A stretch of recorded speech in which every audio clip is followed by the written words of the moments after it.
So బీసీలకు స్థానిక సంస్థల ఎన్నికల్లో బీసీలకు 42% చొప్పున రిజర్వేషన్లు కేటాయిస్తున్నట్టు తెలుపుతూ అందుకు అనుగుణంగా ప్రభుత్వం ఉత్తర్వులను జారీ చేయడం అయితే జరిగింది.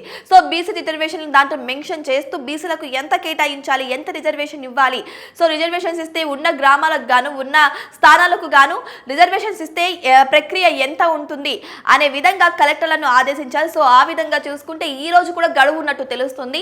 దాన్ని పునఃపరిశీలించి మళ్ళీ ఆ నివేదికను అయితే ప్రభుత్వానికి సమర్పించాలన్నట్టు తెలుస్తుంది. అయితే దసరా లోపు ఈ స్థానిక ఎన్నికల నోటిఫికేషన్ విడుదలవబోతున్నట్టు తెలుస్తుంది. ఇంకా సమరానికి సిద్ధంగా ఉండండి అని చెప్పేసి అన్ని పార్టీలను కూడా హెచ్చరిస్తున్నట్టు తెలుస్తుంది. సో ఏ విధంగా అయినా సరే స్థానిక పోరు అనేది ఇప్పుడు రసవత్తరంగానే మారుతుంది. ఖచ్చితంగా బీఆర్ఎస్ పార్టీ మాత్రం తన స్ట్రాటజీని డెఫినెట్ యూజ్ చేస్తుంది. ఎందుకంటే ఇప్పుడు అధికారంలో లేదు కాబట్టి స్థానిక పోరులో తాను ముందుండాలని ఖచ్చితంగా పట్టుబట్టి కూర్చుంటుంది. ఇక తర్వాత చూసుకుంటే కాంగ్రెస్ ప్రభుత్వం అధికారంలో ఉంది ఆల్రెడీ, కానీ హైదరాబాద్ విషయానికి వస్తే కనీసం ఒక్క జీహెచ్ఎంసీ సీట్ కూడా లేనట్టు తెలుస్తుంది. సో ఈ స్థానిక ఎన్నికల పోరు ఇటు కాంగ్రెస్ కి, బీజేపీకి, బీఆర్ఎస్ కి 3 పార్టీలకు కూడా ఎంతో ప్రాముఖ్యత అనే చెప్పచ్చు.